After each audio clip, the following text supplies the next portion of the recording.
中國地理第二課，閱讀。民族節日。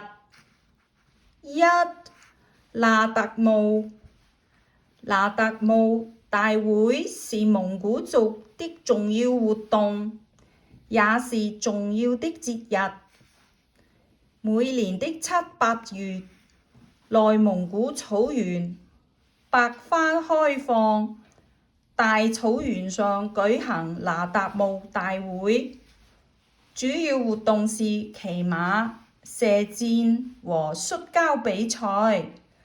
蒙古族的小朋友5、6歲就開始參加這些比賽。二、開齋節。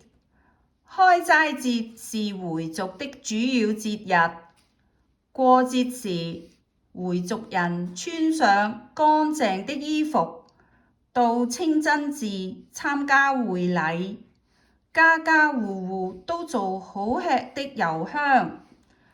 維吾爾族等很多少數民族也過開齋節。三、潑水節。潑水節是泰族的節日，時間在清明前後，要過3天。